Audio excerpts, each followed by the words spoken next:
দেখেন south Asia index এখানে breaking দিয়ে বলতেছে যে Pakistan is likely two TRT world, মানে তুরস্কের মানে নিউজ মিডিয়া থেকে তাকে কভার দিচ্ছে আর কি। ওই ডক্টর আসিফ নজরুল যে এই কথাটা বলছে যে, তো দেখেন হিন্দুস্তান টাইমস এরকম এই ক্রিকেট রিলেটেড এরকম একটা খবর দিয়েছে। Although the Pakistan cricket board PCB continuous.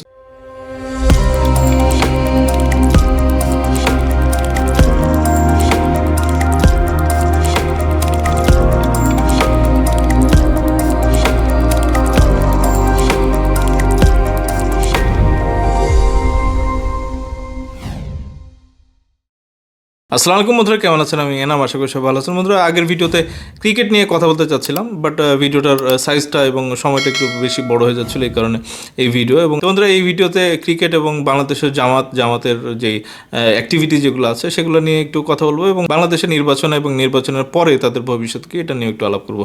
আশা করবো যে ভিডিওটা শেষ পর্যন্ত থাকবেন এবং প্রচুর লাইক করবেন, কমেন্ট করবেন এবং শেয়ার করে দেবেন। বন্ধুরা, আসেন আমরা ভিডিওটা শুরু করি। তো বন্ধুরা, আমরা জানি যে মোস্তাফিজ আইপিএল থেকে মানে কিভাবে আসছে, তারপরে ওয়ার্ল্ড কাপে বাংলাদেশ খেলতে যেতে পারলো না।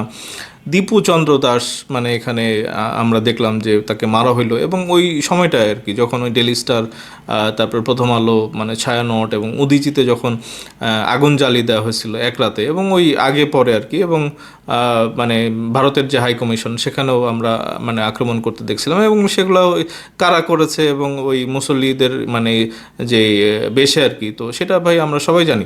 এবং ওই তারাই কিন্তু ওই দীপুচন্দ্র দাসকে মারছিল। এখন প্রশ্ন করতে পারেন যে হাদিকে নিয়ে আমরা এত হইচই দেখলাম কেন, এবং দীপুচন্দ্র দাসকে নিয়ে আমরা কোনো কথা বলতে দেখলাম না কেন জামাতকে আর কি। তো এটা অবশ্যই একটা বিড়ম্বনা, এবং এই জাতির আসলে এই দুর্ভাগ্য যে বাংলাদেশের রাজনৈতিক নেতারা যারা আসেন আর কি, যারা ক্ষমতায় যাওয়ার চিন্তা করেন, তারা ওই মানে নীতি ঠিক রাখতে পারেন না।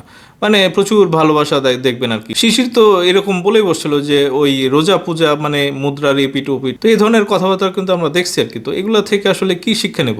মানে দীপুচন্দ্র দাসের জন্য আপনার এক নীতি, আর হাদির জন্য আপনি জাতিসংঘে চলে যান। মানে আপনাদের ভয় যে বিএনপি যদি আবার ক্ষমতায় আসে তাইলে আবার ওই হাদিকে নিয়ে যদি তদন্ত শুরু হয়, তাহলে আবার ডাক্তার শফিক না অ্যারেস্ট হয়ে যায় আর কি, আবার পিনাকি আবার অ্যারেস্ট না হয়ে যায়। তো তাদেরকে যদি অ্যারেস্ট করা হয়, তাহলে তো ওই হাদির খুনি কেন কিভাবে ওই হাদির পাশে গিয়ে উঠলো, এটা তদন্ত করতে পারলেই তো ভাই আমরা বুঝে যাই। এবং এখানে পাকিস্তানের ইন্টারেস্ট কী, তারপরে ওই মানে জামাতের ইন্টারেস্ট কী, মানে হাদির মানে কোনো সময় তো আমরা শুনি নাই যে সে জামাত করে বা শিবির করে আর কি। এখন গুপ্ত হইলে ভাই আলাদা হিসাব। তো দেখেন এই সমস্ত কিছু করা হয়েছে, এবং অনেকে আমরা মানে বলতে শুনছি যে ওই দীপুচন্দ্র দাসকে মারার একটা যে পরিকল্পনা, এখানে ভারত এবং পাকিস্তান, আওয়ামী লীগ এবং জামাত, এদের সবার কিন্তু একটা মিলিত একটা মানে মাস্টার প্ল্যান ছিল আর কি। দেখেন হাদির মানে যারা নাকি আন্দোলন করতেছে এখন জাতিসংঘের মানে ইনভলভমেন্ট চায় আর কি। ইলিয়াস আলীর মতো গুমের কাহিনী বা ফেলানির মতো ওই তার কাটাতে ঝুলে যাওয়ার একটা প্রক্রিয়া, এখানে কিন্তু ভাই জাতিসংঘের কেউ কখনো দাবিও করে না, এবং আমরা এসব দেখিও না আর কি। তো এই হাওয়া সাওয়া বলা যে হাদি, তার গুরুত্ব কি এদের চাইতেও বেশি?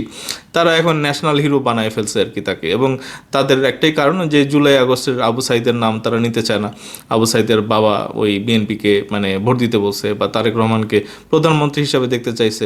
মুগ্ধের বড় ভাই বিএনপি এখন করে, তার বাবাও চাইছে যে মানে তারেক রহমান যেন ওই মানে নেক্সট প্রধানমন্ত্রী হয়। এইসব কারণে ভাই ওই আবু সাইদ মুগ্ধের নাম তাদের মুখে শুনবেন না। এখন তাদের 24 ঘন্টার একটাই ওই মানে তসবি জপা, সেটা হচ্ছে যে হাদি হাদি হাদি হাদি।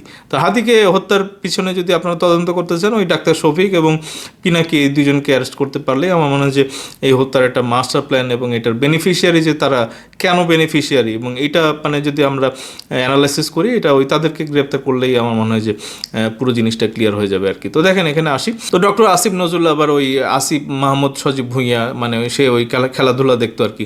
তো খেলাধুলা ওই যখন মানে সরে গেল আর কি, তো এই ডক্টর আসিফ নজরুল আবার খুব হুঙ্কার দিয়ে বললো যে না, আমরা ওয়ার্ল্ড কাপে যাবো না, এই সেই দেশের একটা সম্মানহানি এ ধরনের একটা ব্যাপার। তো ভারত যেরকম আচরণ করছে আমরা ভাই এটার সাথে এক হয়েছিলাম, কিন্তু এখন পাকিস্তানের ভাই একটা নাটক মানে সামনে চলে আসছে আর কি। পাকিস্তানের এই নাটক দেখে আমাদের শঙ্কা হচ্ছে যে পাকিস্তান আবার যে হাদি হত্যা বা দীপুচন্দ্র দাস হত্যা, এগুলোর মধ্যে আবার মানে ভারত পাকিস্তান তাদেরও আবার ইনভলভমেন্ট আছে কি না। মানে দেখেন একটা করে আমি একটু খোলাসা করি আপনাদেরকে। বাংলাদেশ T20 বিশ্বকাপ থেকে বাদ দেওয়ার প্রতিবাদে ভারত ম্যাচ বয়কটের সিদ্ধান্ত নেওয়ায় পাকিস্তানকে ধন্যবাদ জানিয়েছেন ডক্টর আসিফ নজরুল। মানে একটা অ্যান্টি ইন্ডিয়ান সেন্টিমেন্ট ভাই একেবারে খুব প্রকট। ভারতের উপস্থিতি দেখা যায় ওই জামাতে ইসলামের যে ইশতেহারে, সেগুলোর মধ্যে ভাই তাদের ওই ভারত বন্দনা বা ভারতের ওই মানে ছবি এই ধরনের জিনিসগুলো উঠে আসতেছে। তো আমরা খুব খুশি হয়েছিলাম যে পাকিস্তান হয়তো বয়কট করে ফেলবে, কিন্তু দেখেন বয়কট মানে যেটা বলা হচ্ছে তারা আসলে এই জিনিস এটাই চেহারা না। এটা আমরা যদি দেখি, দেখেন টিআরটি ওয়ার্ল্ড মানে তুরস্কের মানে নিউজ মিডিয়া থেকে তাকে কভার দিচ্ছে আর কি, ওই ডক্টর আসিফ নজরুল যে এই কথাটা বলছে যে থ্যাংক ইউ পাকিস্তান। চিন্তা করেন, মানে এই ডক্টর আসিফ নজরুল তো তাহলে এখন পাকিস্তানের এজেন্ট বা জামাতের লোক আর কি ভাই, পিওর। এই আমি ভিডিওটা আপনার শেষ পর্যন্ত থাকেন, আপনারা বুঝবেন যে এখানে ওনার মানে অ্যাক্টিভিটি এবং জামাতের সাথে বা পাকিস্তানের সাথে কিভাবে এটা একটা যোগসূত্র আছে আর কি। তো এখানে থ্যাংক ইউ পাকিস্তান বলতেছে যে Bangladesh hails Islamabad's decision to boycott T20 World Cup match against India, viewing the move as a gesture of solidarity after Dhaka was excluded from the tournament. মানে ওই বাংলাদেশকে যে টুর্নামেন্ট থেকে বের করে দেওয়া হয়েছে এই কারণে পাকিস্তান যে তাদের সাথে মানে একাত্মতা ঘোষণা করলো, ওয়ার্ল্ড কাপে যে খেলতে চাইলো না, বিশেষ করে ভারতের ম্যাচটা, এই কারণে ডক্টর আসিফ নজরুলের একেবারে মানে কলজা ঠান্ডা হয়ে গেছে এবং উনি পোস্ট দিয়ে এগুলো বলছেন আর কি। দেখেন সাউথ এশিয়া ইন্ডেক্স এখানে ব্রেকিং দিয়ে বলতেছে যে Pakistan is likely to end its boycott and play match against India in T20 world cup after backdoor talks. মানে আমরা জানি যে জয় শাহ আবার এইসবের মধ্যে কথাবার্তা বলতেছিল এবং একটা ব্যাকডোর টক মানে একটা তৈরি হয়েছিল, মানে গোপন গুপ্ত টক আর কি।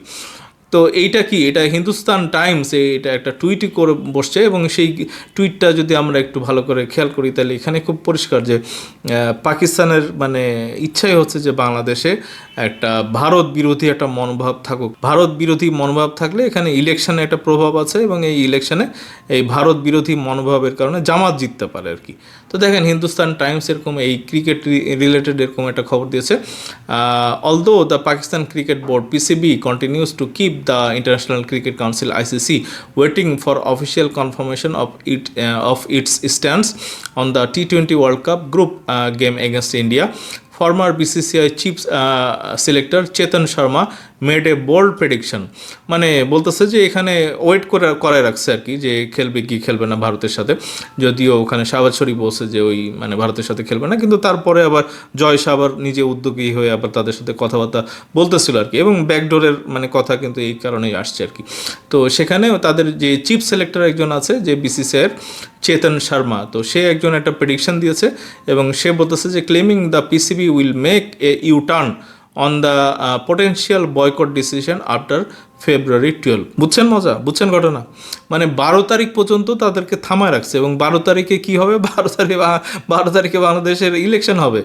এবং এই যে পিনাকির যে মানে আপনারা বলেন না যে বিএনপি হচ্ছে যে ভারতের দালাল, অ্যান্টি ইন্ডিয়ান যে একটা স্ট্যান্ড, এটা হচ্ছে যে জামাতকে ফেভার করবে এবং এই কারণেই 12 তারিখ পর্যন্ত তারাও ওই ভারতের এগেনস্ট একটা যুদ্ধ মানে ক্রিকেটের ময়দানে যুদ্ধ ঘোষণা করতেছে আর কি। বিএনপি আসলে যে আবার সব এলোমেলো হয়ে যাবে এই কারণে তাদের একটা স্ট্যান্স যে এটা 12 তারিখে বা হয়তো 13 তারিখে হয়তো তারা ঘোষণা করবে যে ভারতের সাথে খেলবে আর কি। তাহলে লাভের কি হইলো, আমরা ভারতের মানে মাটিতে বিশ্বকাপ খেললাম না এবং ভবিষ্যতে পাকিস্তান আবার বাংলাদেশের এইসবের ব্যাপারে যে মানে কোনো রকমের সাপোর্ট করবে না, এটা ভাই খুব ক্লিয়ার আর কি। মানে জামাত যদি না আসে ভাই আপনারা এগুলো দেখবেন না আর কি, এটা কনফার্ম। তো এটা ভাই খুব একটা দুঃখজনক আর কি যে পাকিস্তানের প্রতি আসলে এত প্রেম ভালোবাসা জামাত ইসলামের, এবং এগুলো ওই শুধু ইলেকশনকে কেন্দ্র করে আর কি। এবং তারা ওই কেনই বা বললো যে তারা মানে বাংলাদেশকে সাপোর্ট করবে এবং বয়কট করবে, এই ধরনের কিছু এগুলো তো দরকার ছিল না।